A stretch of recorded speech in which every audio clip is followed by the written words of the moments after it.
Call, please. Mayor Vera-Papa. Here. Mayor Pro Tem Deaton. Here. Councilmember Moore. Here. Councilmember Starsik. Here. Councilmember Masalave. All present. Thank you. Approval of agenda and waiver of full reading of resolution ordinances.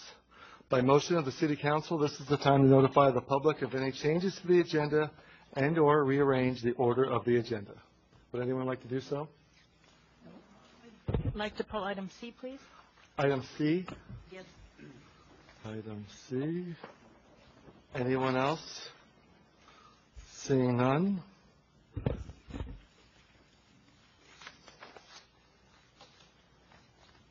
We will move to the next item.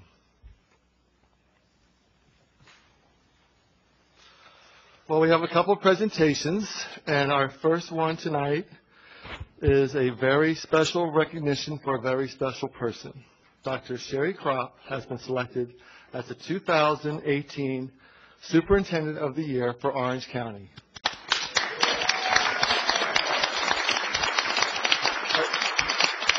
First, a little background.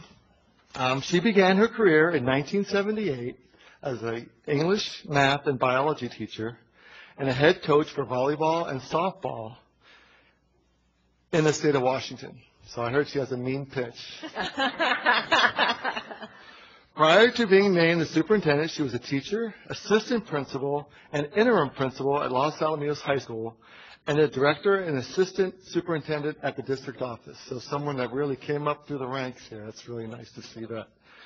She currently serves as a board member for the Los Al Seal Beach Rotary Club and Los Al Chamber of Commerce. She has a bachelor's degree in English, a master's degree in educational administration, a doctorate degree in educational leadership. So you can get a lot off the internet these days. So this is a proud moment for all of us, and especially me as a parent of 3 children in the school district. It really, it's great to see that. And as a resident, this says a lot about our community and the school system that we're all part of. And as a council member who has seen firsthand how hard Dr. Kropp and her team work for all of the great things she does for our students and our community, and we really appreciate that. So on behalf of the Seal Beach City Council and residents of our great city, I'd like to say congratulations, Dr. Kropp, for being the 2018 District Administrator of the Year and the 2018 ACSA Superintendent of the Year for Orange County. Thank you. I'd like to say a few words. We have a Just thank you. It really is a special moment for me, and I really appreciate it. I have a wonderful team, and that's, as you know, it's always a team, but thank you from the bottom of my heart. Very sweet, and thank you for the reception, too. It was lovely.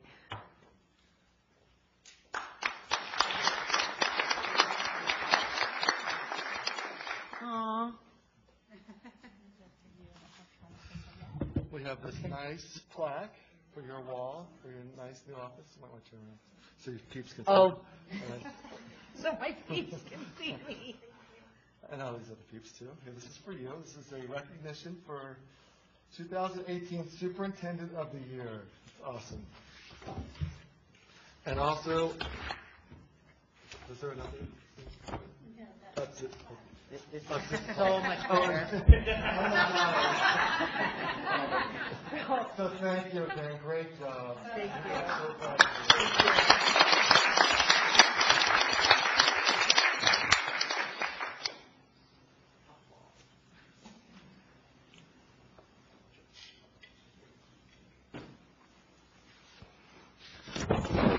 you. Okay, we also have National Public Safety Telecommunication Week.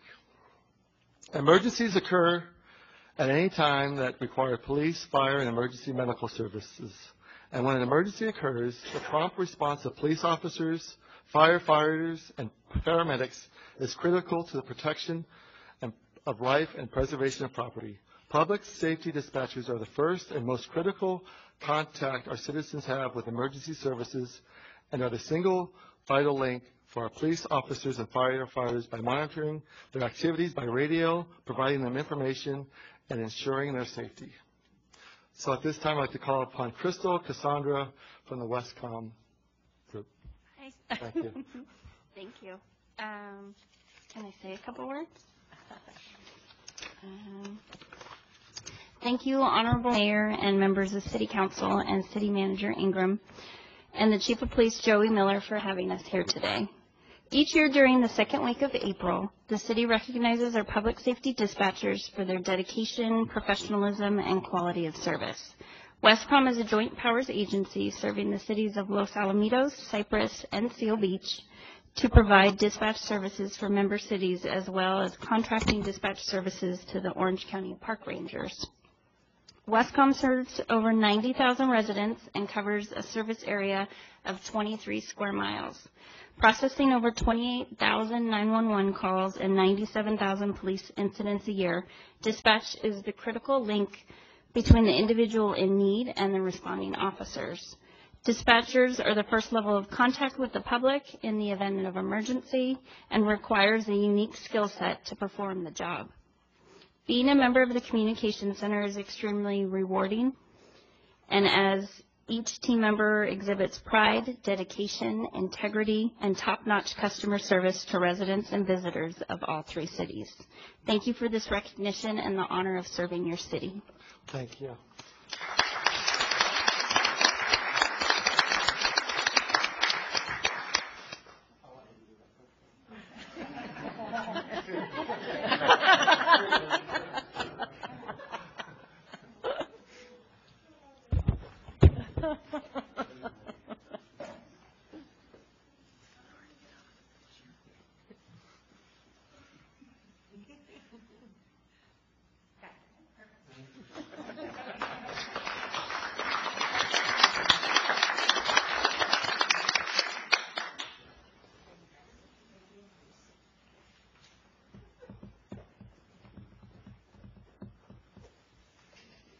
I'm getting my steps today, so just bear with me for a minute.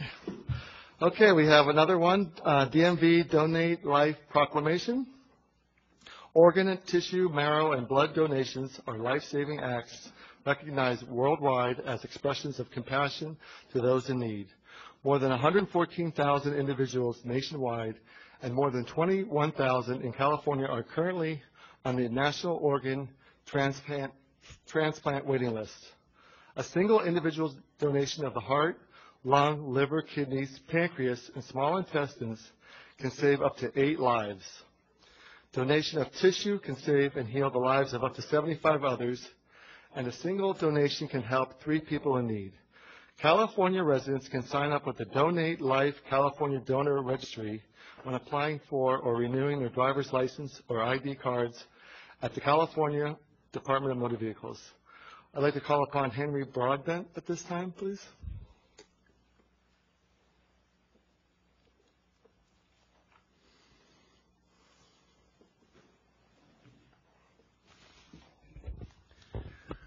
Thank you, Your Honor, and council members for having me present tonight. As you just heard, there are a lot of people on the waiting list nationally and quite a few people in California. And I just finished reading about, I think a name is added to the waiting list about every 10 minutes. There are lots of people waiting for an organ. I am very, very fortunate because I have been through 2 kidney transplants, and I'm now going on about 45 years. I'm maybe one of the longer lasting people. Without organ donation, I would be either on a dialysis machine for life or maybe not even be here. So organ donation is something very close and dear to me because it helps save my life. So I would encourage all of you here, it's voluntary choice, by the way. We don't have any compulsory donation going on in this country, to consider, if you haven't already, signing yourself up on that registry list. That is an online list, and once you as a person put yourself as a name on that list, no one's going to be able to take that name away unless you decide to change your mind. So again, it's entirely voluntary, but with that decision to donate an organ or tissue, people like me can live a longer life. So I want to thank you again for having me here. And I brought some goodies myself for you and the council members, but that should do it.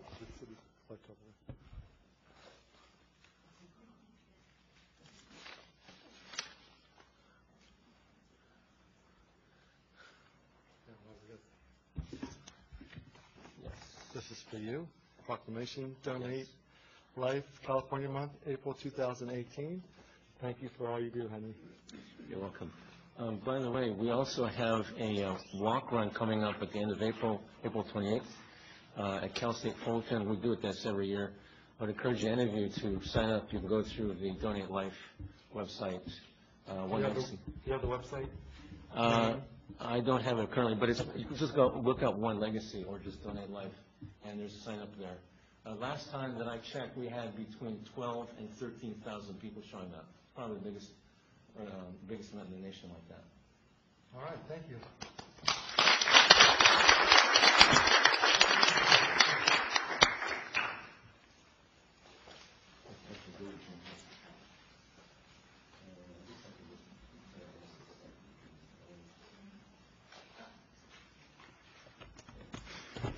Okay, moving right along, we have the oral communication. At this time, members of the public may address the council regarding any items within the subject matter jurisdiction of the City Council. Pursuant to the Brown Act, the council cannot discuss or take action on any items not on the agenda unless authorized by law. Matters not on the agenda may, at the council's discretion, be referred to the city manager and placed on a future agenda. Those members of the public wishing to speak are asked to come forward to the microphone and state their name for the record. All speakers will be limited to a period of 5 minutes. Any documents for review should be presented to the city clerk for distribution. Do we have any speakers at this time?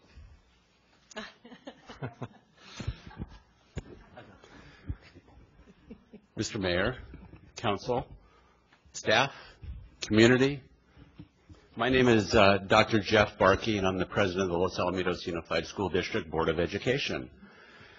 So I am here to speak on behalf of and congratulate our wonderful superintendent, Dr. Sherry Kropp.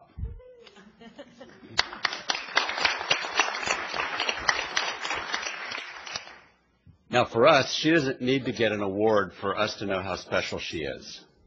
Now, I've had the privilege of working with her for many, many years, and our school district is blessed to have such a wonderful superintendent that always puts the kids first and is one of the hardest working people that I have ever known.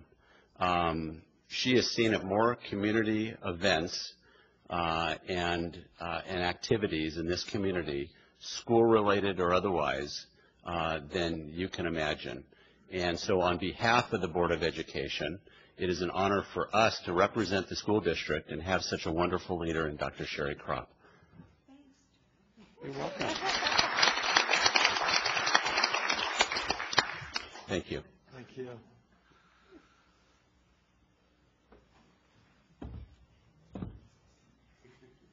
Good evening. My name is Pat Chovanec. I'm a native Southern Californian, and I've been residing here in Seal Beach for the last 14 years. Close your eyes for just a moment. You're safe. Police are here. While I describe SB 54 to you and what our little town of Seal Beach is being subjected to. California has made up SB 54 with full intent to stop police from doing their jobs correctly and safely. Imagine a criminal, illegal alien moves into our little town of Seal Beach, a sanctuary city, not fighting California's illegal sanctuary state law. We have not heard from him already. He meets up with a nice local girl on the beach, and he rapes her. Now open your eyes. He's rightfully arrested. He serves his time, and according to SB 54, our police cannot legally report him to ICE. He walks out the door, and he melts into our little community. ICE finds out about him and has a way to they have to find a way to arrest and deport him in any way they can. Doing so will risk the lives of federal police, our local police, and depending upon where this person is located, neighbors, businesses, schools, family members. If by chance he's caught in another criminal act, would not Seal Beach be complicit in their act?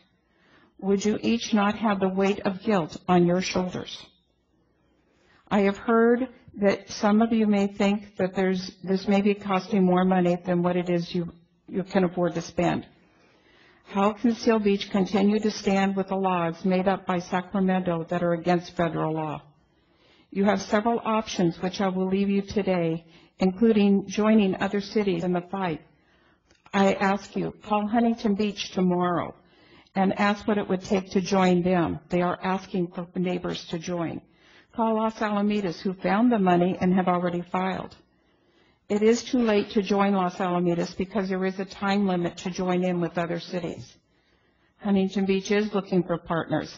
Let us be their partner by doing right by our citizens.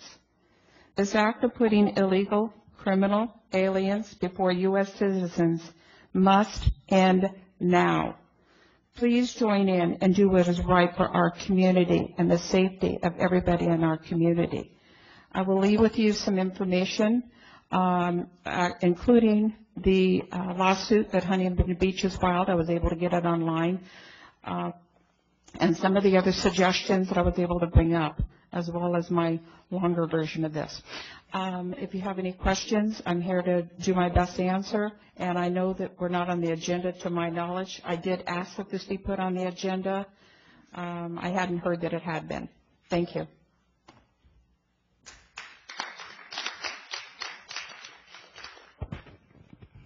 Anyone else?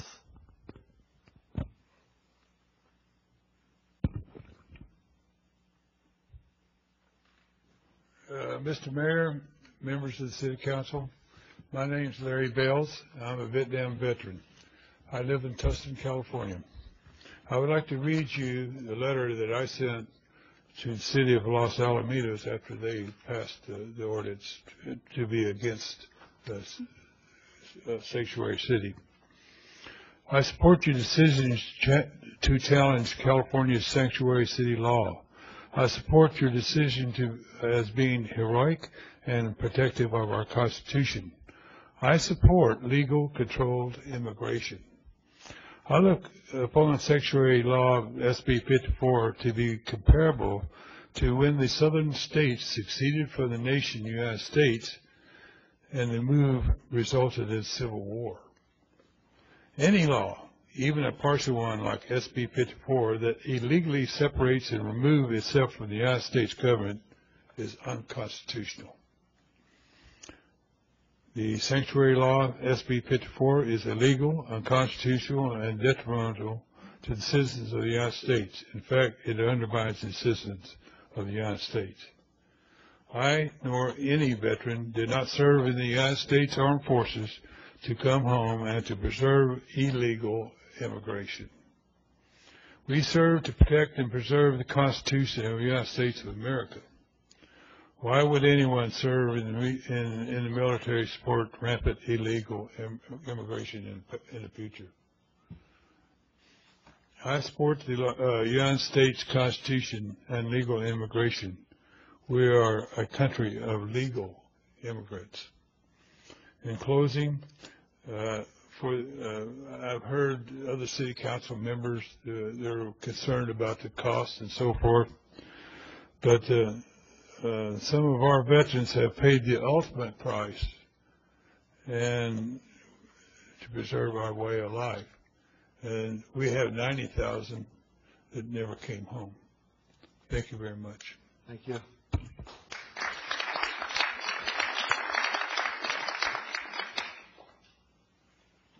Anyone else?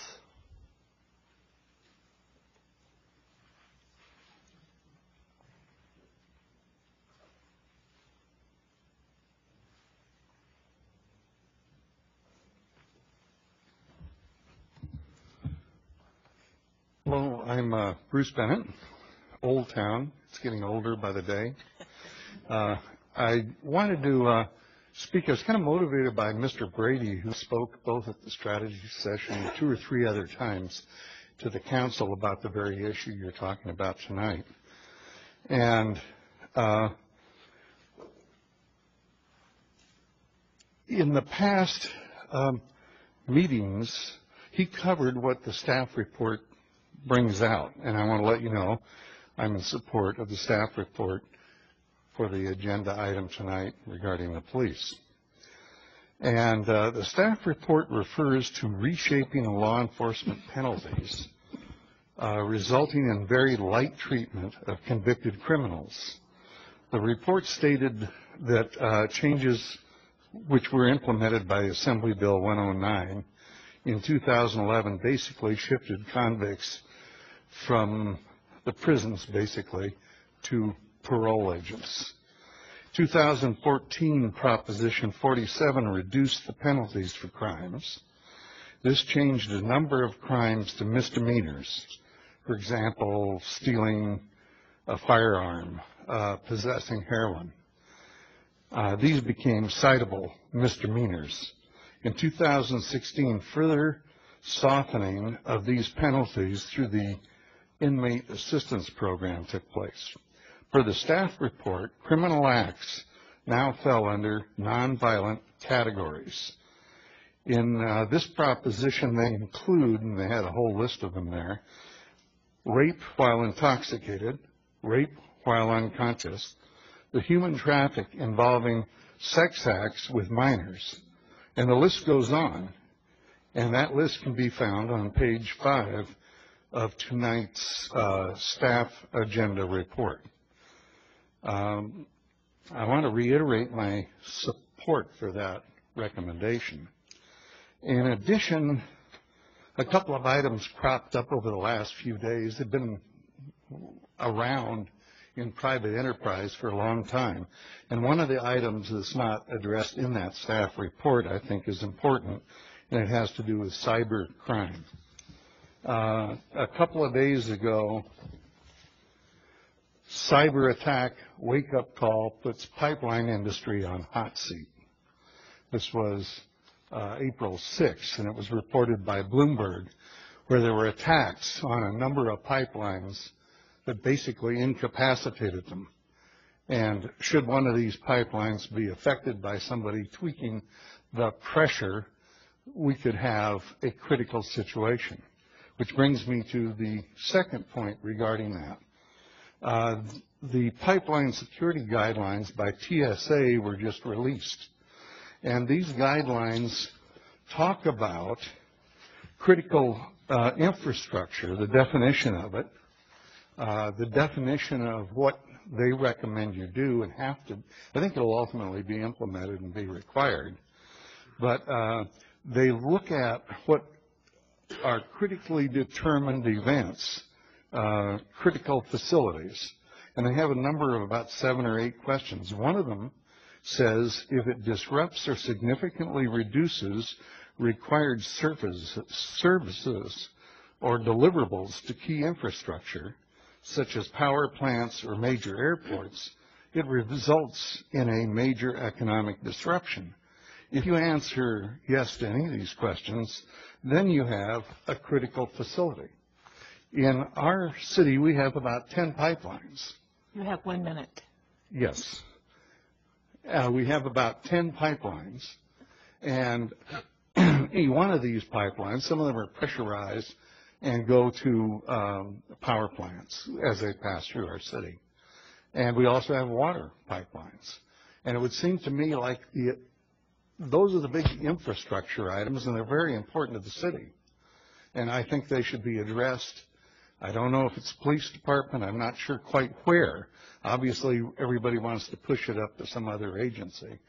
But in our city, when I've asked in the past, because we get pipeline revenue and we get oil and gas revenue, I've asked these questions about pipelines, both of the fire, police, and our I didn't ask you, but I've asked other prior public works people. And they said, well, yeah, I think we have a phone number to call. I don't think that works in a major event. And I think it's time that we maybe push this up from a threat to maybe one of our goals and objectives. Thank you for listening. Thank you.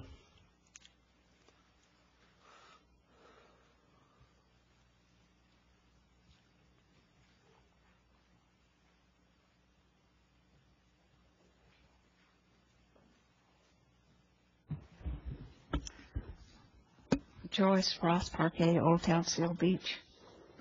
And speaking of pushing up the pipeline work, I just want to remind everybody that the pier if the city council had done what the fire department was asking for the new water line, we may not have a pier that was burnt down as bad as it was.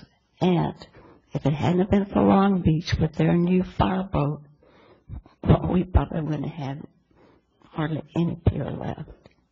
So a good fireboat saved it. But if you had done the right thing, maybe not. And if you had done the right thing when you had a bid on that pier from a local person that knew how to run a restaurant, instead of getting somebody to bid against her, we may have had a pier with a nice restaurant. But I'm here also because of the California codes that you have not come up with that is required for every city. But it seems that Councilwoman Deaton, when she wants something done, she gets it done. Like the Bay Theater. The Bay Theater, the code was changed so they could have beer and wine in 1 month or 6 weeks. Because if they ask for it, they're going to have concerts and they're going to have movies and they're going to have valet parking, but they wanted beer and wine, and they got it. And then down at the lease on Rivers Inn, the lease was fine with them, but when all of a sudden Councilwoman Deaton, she wanted them to have amplified music, and they got it. Then in Surfside, which is part of your district with Old Town, when they wanted changes for rules for non-conforming property, like Old Town has, a lot of the garages sit so close to the property line, they have the same problem, and they got it 3 times. I've been out here 3 or 4 times about Old Town as well, and nothing's happening. So if she wants it done, she'll get it done. So some reason she doesn't want me done. And as far as talking about the police department and having more people, having more cops, why don't we close down that private jail? Close the private jail down. It's costing us money to run it. Close the private jail down. They're not paying for everything to stay there.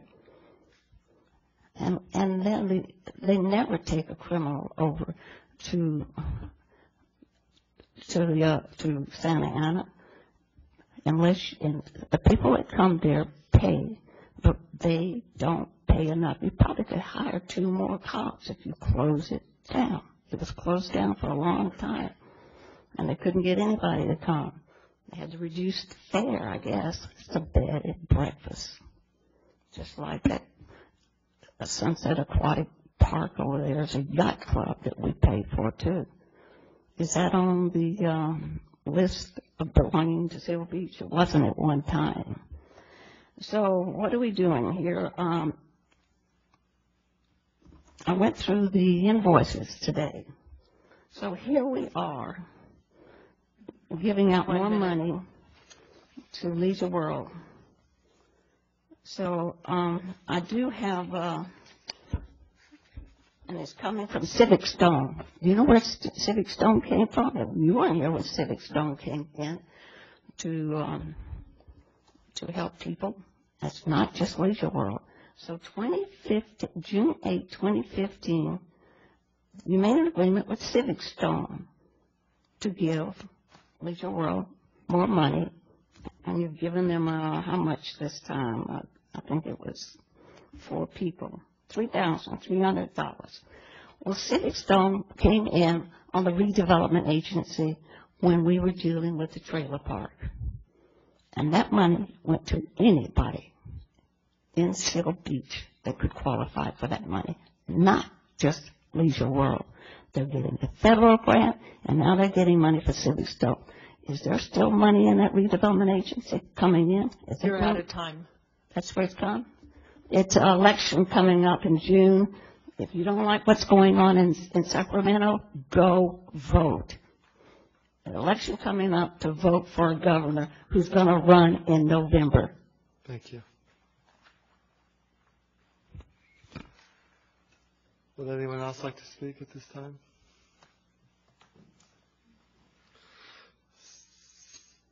Seeing none, we'll move to the city attorney report. No reports right now. Next will be the city manager report. Sherry, before you go, just on a personal note, if I could, Mayor, just wanted to say congratulations to you. Obviously well-deserved to be selected as the 2018 Orange County Superintendent of the Year. I think it's all been said tonight, but just wanted an opportunity to personally say thank you for giving us a reason to celebrate you and how special you are. You're a great superintendent. You're a great leader, the strongest advocate I know for children and making a positive difference in their life every day. So I want to thank you for the honor and privilege to work with you and to call you my friend. Congratulations. Thank you. That's all I have. Thank you. Council items, we'll start on my right. Councilmember Sandra Masawalet. I had a meeting with the Rivers and Mountains Conservancy a couple of weeks ago, and the city is taking an active approach and trying to tap into some bond money that might be available to help us clean up the end of the river on the bad rain junk days that come out of the river and all the cities that are along the river's edge. The Rivers and Mountains Conservancy is doing a wonderful job with the money that they've got. A lot of the San Gabriel River will be looking different in the future. They have plans to make it much more user-friendly, and you'll be allowed down into the river for recreation, and I'm sure you'll all be pleasantly surprised at some point. Now, of course, we don't have a concrete line out there, a line channel. Ours is almost natural. And we suffer from the junk that comes down, and I wanted you to know that we are working on trying to fix that. And that's all I have. Thank you. Councilmember Sostek. Good evening. I attended the Los Cerritos Wetlands Authority community meeting. There was a good turnout there, people from Seal Beach and surround. Mostly the meeting sort of recapped what's gone on in the last couple years regarding land swap and things, and getting ready for the upcoming EIR later this year, program EIR later this year, where they'll consider the restoration of the whole wetlands, and so that'll be coming up later in the fall. I also attended the Spring Fling put on by the College Park East Neighborhood Association. That was a fun event. Lots of kids, a great turnout, ran very smoothly. Everybody seemed to be having fun. And I wanted to thank all the volunteers that helped make that event possible. Thank you. Councilmember Deaton. Yeah, I just want to remind everyone that we will be having the City of Huntington Beach come and talk to us about a fire services offer on April 19th. If you're interested to come and see, I encourage you to do so. This is a big decision that our entire community needs to make all of us together. So that's April 19th at 5 o'clock right here. Thank you. Thank you. Councilmember Moore. Thank you, Mayor. I met with the joint land use team last week, and I was impressed with how organized they were and the involvement of residents. After seeing what is possible, there are several opportunities where the community can work well with the Navy base. I look forward to that. And that's it. Thanks. Thank you. Yeah, I also attended the Naval Weapons Station Joint Land Use Study session. It was very informative. Gave them some good input. And I also attended the Easter egg hunt at the park. I think over 3,000 eggs went in 90 seconds. I kind of just I missed it 90 seconds, but I was a little late. But I saw a lot of happy kids there. Eating a lot of candy, but yeah, I mean, thanks to the Lions Club and the city and everyone that participated in that. Okay, we'll move on to the consent items. Items on the consent calendar are considered to be routine and are enacted by a single motion with the exception of items removed by council members. Do we have a motion for all the items but C? Move them. Do we have a second? Second. Please vote.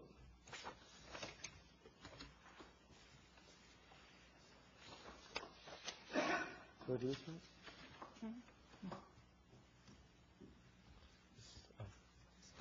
5-0. And approved. Thank you.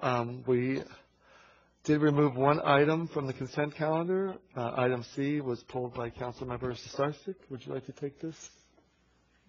Or a staff report? Do we have a staff report on that? We don't have a staff report, but our finance director and myself are available for any questions. Okay.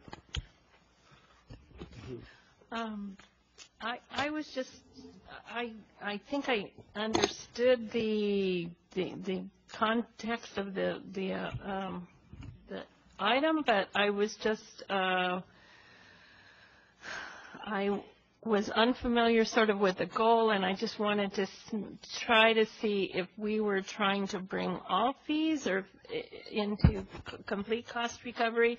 Mostly I was concerned because I've been a Recreation and Parks Commissioner for a long time, and recreation is one of those things that does not get covered completely. And so my concern is just if you raised all those fees that it would have a severe impact on recreation, which I think is a quality of life issue. And so particularly when it comes to like youth swim classes and things, that's important for a community that is at the ocean. So that's all my concern is just that, I know we're in need of some changes, but please consider recreation, those have large loss numbers on them, but that's pretty typical, so thank you. And we do bring the proposed fee schedule to council every year in conjunction with the budget as well. So. And City Manager Ingram, the other thing I'd like to just comment about, I appreciate the concern, and prior council action has actually set limits. So there is already subsidies that have been agreed upon by prior council for recreation activities in particular, and so no, the intent is not to do that. The intent is purely to eliminate the requirement to tie the increases to the CPI and allow us some more flexibility. Thank you. Any other questions or comments? I move to approve item C. Do we have a second? Second. Please vote. Motion passes 5-0.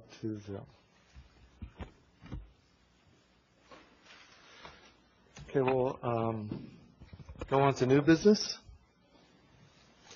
Police Services Study Approval of Contract.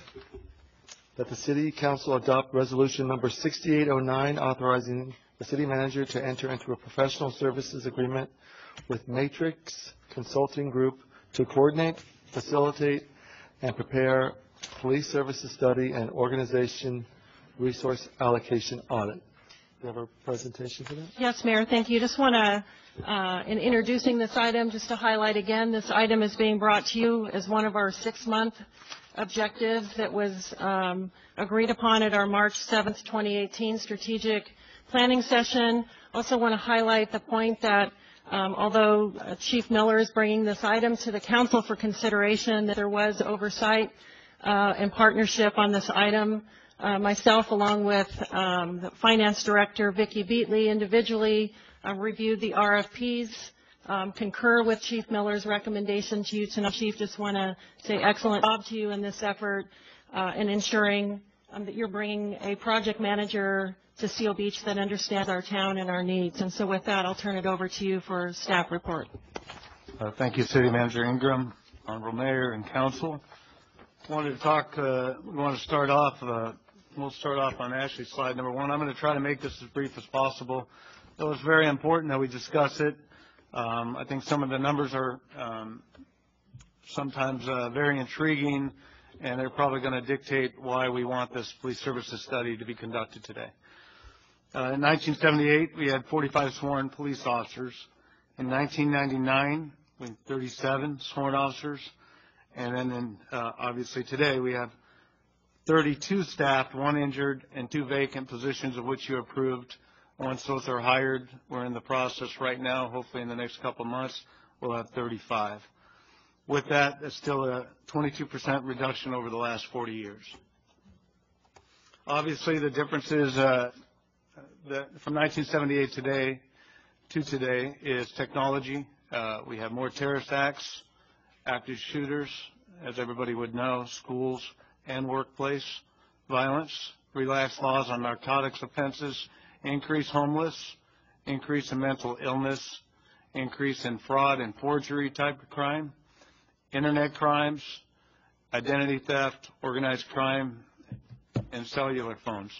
One reason I want to say some of these is I think it gives a scope of fraud and forgery, for example, today is completely different to investigate a crime today than it was back in 1978. It takes a lot more work and follow-up from investigators to differentiate between those 2 years. In 2004, a police services study was conducted while the police department was operating at a 66% of its budget as sworn staff. The study recommended the following: elimination of a DARE police officer, elimination of a detective bureau position, elimination of a captain rank, and a reduction of minimum staffing definition, and the reduction of 24/7 of the lobby being open 5 days a week, and now it's 8.5 hours a day from 9 a.m. to 5:30 p.m. The purpose of the 2004 police service study was to cut services and become a core service agency, as opposed to being an enhanced service agency. Back then, again, we had school resource officer and a DARE program, a volunteer program currently fully staffed, enhanced crime prevention and educational programs, routine walking beats, beach and bike patrols, and storefront presence. The purpose was to enhance of this is to enhance level of community policing activities, neighborhood watch. Right now it's neighbor for neighbor, and city council attendance, building community partnerships with the Chamber of Commerce and others, addressing quality of life issues, and parking enforcement of non-hazardous violations. Some numbers I wanted to go through, and numbers sometimes cause problems, but I'm going to go through these numbers. In 1998, total calls for service was 24,000 roughly. 2003, 28,000. 2016, 29,887. This meant the police services study recommended cutting officers to 30 sworn positions despite an increase in activity level, and was solely based on residency, not taking into account the amount of people that we have, tourists, and everybody else that comes into town for special events. Some of the laws that we've discussed, in fact, one of the gentlemen has discussed in his 5 minutes, basically Assembly Bill 109, that's the public safety realignment. That's felons who were serving a prison sentence were sent down to county jails due to prison overcrowding. It's contributed to the large amount of mental and physical health care costs now being encumbered by local counties that were once covered by state prison budgets. The result, Seal Beach has experienced a vast increase in our homeless population and an increase in quality of life issues, panhandling, public intoxication, urinating in public, noise disturbances, sleeping on the beach, etc. In November of 2014, Proposition 47, that reduced the penalties for some crimes, reducing certain sentences and turned some felonies into citable misdemeanors, including stealing a gun, possession of heroin, possession of cocaine, and possession of methamphetamines. Those used to be felonies, and now we issue citations.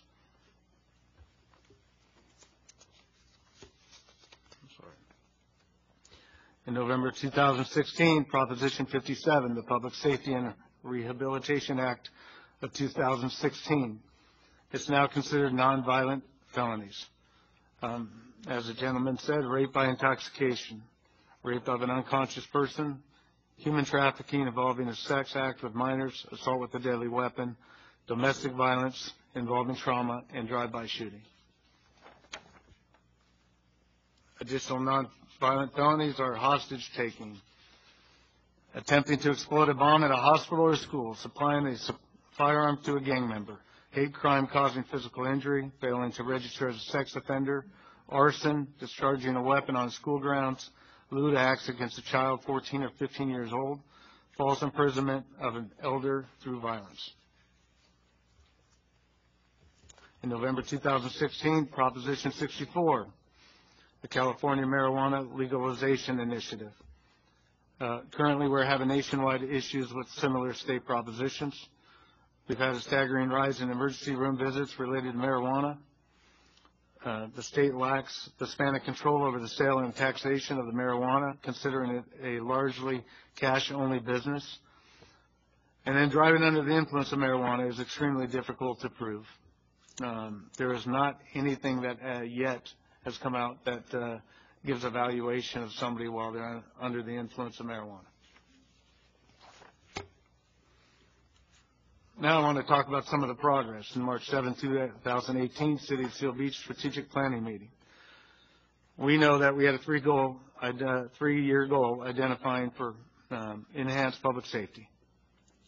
We requested the funding from the City Council for authorization of an independent police services study. That's today. March 13, 2018, we requested qualifications be sent out. March 21, 2018, three companies responded to our request. March 28, we met with the president of Matrix Consulting Group, Richard Brady. By the way, he would have been here tonight, but in case it failed, he didn't want to be here. It was embarrassing for him. Matrix Consulting Company, their plan is to analyze the Seal Beach hierarchy, crime trends, and organizational structure. Prior comparable studies with both smaller and larger size organizations. This company is a California-based firm with experience in Orange County law enforcement organizations.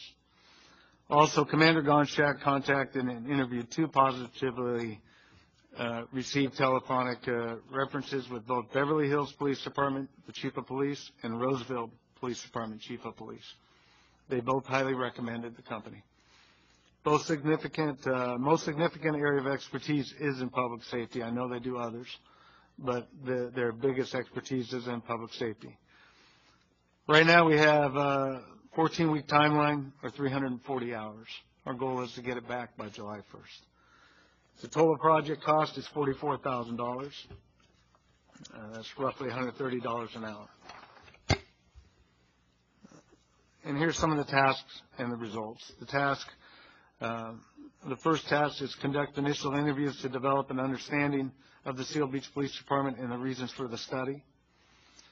Based on the results of these interviews and initial data collection, the project team will prepare an issue list that will provide the basis for subsequent analytic steps. Matrix number 2. Document employee attitudes towards department strengths and improvement opportunities. The results of an employee survey will be reviewed with the project steering committee. Upon completion of the project, the summarized results will be made available to all employees in the department. Number 3, profile the organization, staffing, and operations of the Seal Beach Police Department, patrol, investigations, and other administrative and support services. A descriptive profile will be created detailing the staffing, organization, workload levels, and deployment schedules of the department. This descriptive document will be reviewed with staff as well as the project steering committee. And number 4, identify key staffing and operational issues. The results of this analysis will be documented in a comparative assessment of issues in the context of best practices in law enforcement. And number 5, evaluate the staffing, management, and organizational needs of the police department. The analysis will result in an interim deliverable that identifies staffing needs every functional areas of the police department. Issues relating to operations and service delivery will be examined. And 6, develop a final report and present the results of the study. Once the draft report has been implemented, the plan will be reviewed and any modifications have been completed. We will present the final report to the City Council, or they will. That concludes my staff report. And any questions? Any questions? I have a few. Councilmember Deaton? Thank you. Thank you very much for doing all the work on this. I really appreciate it. As you know, the residents and our community have been asking for increased police presence in our neighborhoods. Can you tell me what is the plan for involving residents in this study? Yes, we have, specifically when we met with Matrix, we requested that the community be involved. There is going to be individuals have been met and meeting with them, and then we're going to do the town hall meeting with the community. Okay, that's excellent. I know that in the last time they did a police services study that certainly the residents were not asked if they wanted to do core services or if they still expect enhanced. And I can tell you as the council member for Old Town, my Old Town residents expect enhanced service, as you know, because you get all my phone calls. So I really appreciate your making sure that the public has their time and their say into how they're going to feel safer and feel like they can let their kids walk down to Main Street and back, or from the hill to the beach, or just live our lives out like we used to. And I really appreciate your doing that. I think resident stakeholders are probably one of the greatest stakeholders and richest source that we have. So I really appreciate that. I also thank Mr. Bennett for talking about pipeline security. Your first bullet there was on terrorism. So I do think that's something that we also need to keep in the forefront of our minds as we're looking to what kind of police service do we need. And can you tell me who will be on the project steering committee? Well, I think that's going to be conducted with myself, Commander Gonchak, Commander Bowles, and we're going to have a sergeant. We've identified 8 employees within our organization, and then a couple of community members, and I'm hoping they're going to reach out to council. Okay, yeah, okay. I would suggest you have civilians as well as sworn. So thank you very much. I really appreciate getting moving on this. Thank you. Thank you. Anyone else? Councilmember Starsky? Yeah, just a couple questions. Let's see. I was reading the staff report, and it was, I think it was talking about 2004, saying we had 3 detectives. Did we just hire another detective, or we don't have a detective now? Or are we still short a detective? Right now, I typically don't like to talk about deployment, but it's okay. I was just. But I will say we're at levels lower than even in 2004. Okay, that's what I was trying to see, is if we were improved by hiring the 2 that we've hired, if it's improved a little bit, but not enough. If I can answer that, I don't want to say what we have staffing, but I do want to let you know that our number 1 priority is patrol right now. Okay. And trying to enhance community involvement and be seen in the community, and hopefully to reduce some of the crime by exposure. Okay. Also, the report mentions the CSOs. Are they included in this number, and are they just parking or jails or what? Or do community service officers? This whole report is going to go through professional staff, sworn staff, and I mean, honestly, the hope is that they're going to come back with information that's going to provide us, whether we're weak in professional staff, it could be CSOs or community service officers, it could be records clerks, They're all going to be part of this process. In 2004, I was here, and I didn't even know it happened, if that tells you anything. And our department today will know, and do know that this is happening.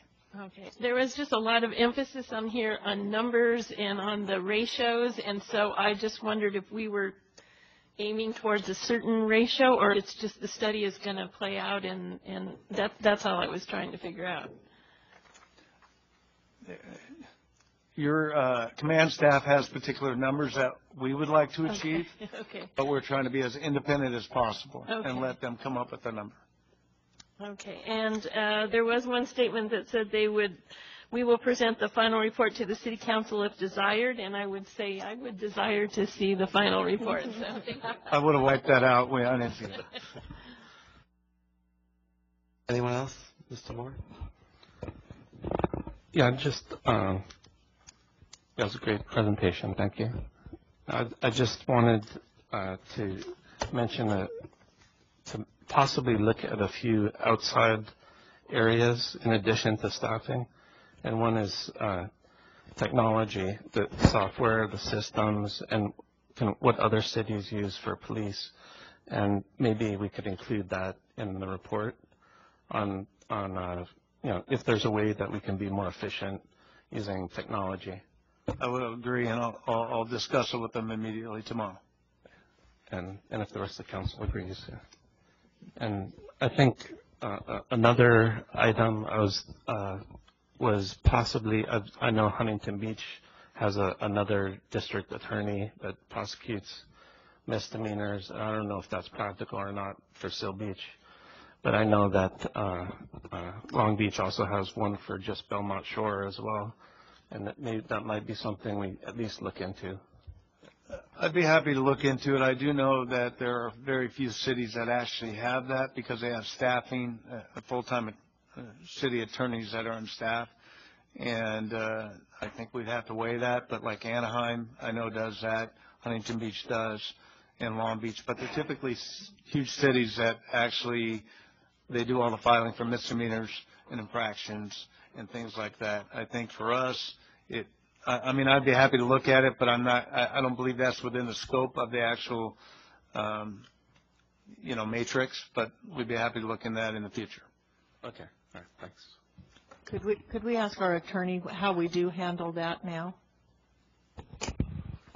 Currently, we handle it in a couple of different ways. We have a city prosecutor who handles, it is a separate firm from ours that handles the code enforcement work from kind of start to finish. Most of that is building and safety and planning issues, and they work with Crystal's department on those kinds of issues. The DA also handles misdemeanor prosecutions for us that are initiated essentially by the police department. So a citation for a municipal code violation that's issued by the police department is handled by the district attorney's office now. I will say that, in the climate of Prop 4757 AB 109 that the chief described, misdemeanors are consequence free these days, and so courts aren't really even paying much attention to misdemeanor violations. We still get them filed and we do what we can, but it's just another way that the criminal justice system in the state has become so screwed up. You issue a citation on a misdemeanor these days, and if the person is booked, he or she walks out the door immediately afterwards. So it's really another one of those things that is kind of a consequence-free crime in some ways. We're finding with building and safety type violations, it's much more effective to go through a civil process, a nuisance abatement process, because we handle that, and we the city handle that, and we have responsibility for getting through that process. But that's for bigger, more significant violations. But the civil abatement is proving to be what's best in building and safety.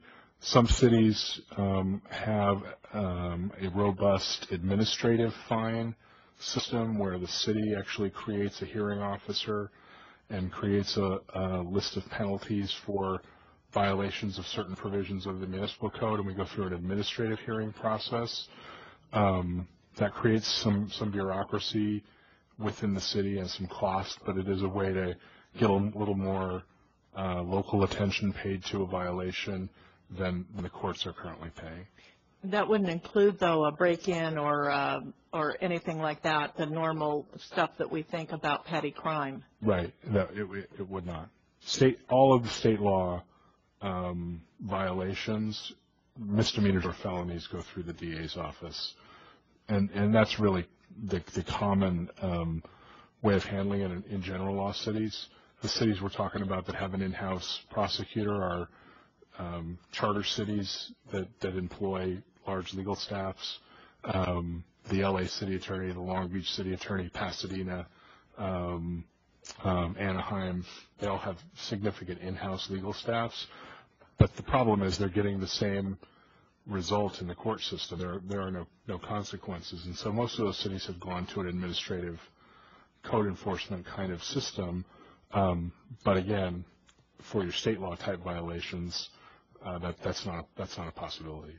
It sounds like hiring an attorney to not be able to get any results out of the court would be not a prudent thing to do. It's one more person to be frustrated. I can speak to you from personal experience. Any other questions? I have just one more. When we talk about a number certain, and you said you have an idea, but you want to see what the company comes up with, I would like to make the suggestion that the number certain that we would arrive at would be based on, and again, I hope they interview me because I have a few ideas, even though but I would say I know that we want a couple of patrol officers down on the beach and Main Street. I know we need police officers out in the residential areas. I know at my last coffee we had people from the Hill complaining that they don't have enough police officers up on the Hill too. So I think that rather than just give me a number like I need 500 cops, I would rather look at something that says, well, I need 2 in Old Town, I need 1 on the Hill, I need 1 in College Park West, I need 1 in College Park East, I need 1 in the Target Center, more job-based and neighborhood-based, so that when I look at it, I'm just not saying, oh, okay, well, that's a big number, I wonder what they're going to do with them. It would really help me to know that what we're asked for is actual assignments, if you will. Like where do we need our police officers and why do we need them there, and justify that rather than just a number. Duly noted, and that is the plan, to come back with something like that. Okay, excellent. Thank you. That's all for me. Thanks. I just have a couple of brief comments and points. I noticed you've talked about the comparable studies for both smaller and larger size organizations, and without asking, I kind of looked ahead and just for public's knowledge that the company Matrix Consulting Group has experience with over 36 cities nationwide and over 8 in California, including Aliso Viejo, Laguna Hills, Laguna Woods, San Clemente, Beverly Hills, and San Jose and such. So it's nice that there's not just focusing elsewhere, but California is included. Is there any new assembly bills that you know of, or propositions coming up to kind of work on these other ones, or you can kind of tell us about, or is it yes, 54, which is coming that we'll put something forward here in front of the council here in the next, I think next few weeks. We'll have something for you to discuss that one. 54? Yes. Okay. All right, and other than the numbers thing, I didn't really have any other comments. So I'd like to make a motion that we approve this and thank Chief Miller for all the work that he and his team have put in. Actually, could I say, I want to commend Commander Gonchak. I don't want to take much of the credit. I'll take a lot, but he could have some. As I said, Chief Miller and his team, Commander Gonchak, thank you. And Mayor, if I could, just a final note, I think it's important to note, I want to thank Chief Miller for his fiscal oversight with this item. As you know, we're just about 3/4 of the way through this year's fiscal budget, and this is a new 6-month objective that was just added last month. So the fact that he was able to find budgetary savings in order to identify sufficient funding for this effort without having to come to council to ask for additional funding, really appreciate that. So thank you. Absolutely, thank you. Do we have a second? Do you have a second? Second. Please vote.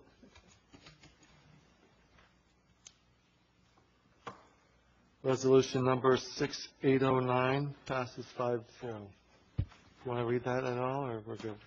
It's all good. Thank you. Okay, we'll adjourn the city council meeting on Monday, April 23rd, 2018 at 5:30 p.m. to meet in closed session if deemed necessary. Thank you all. Good job, Michael.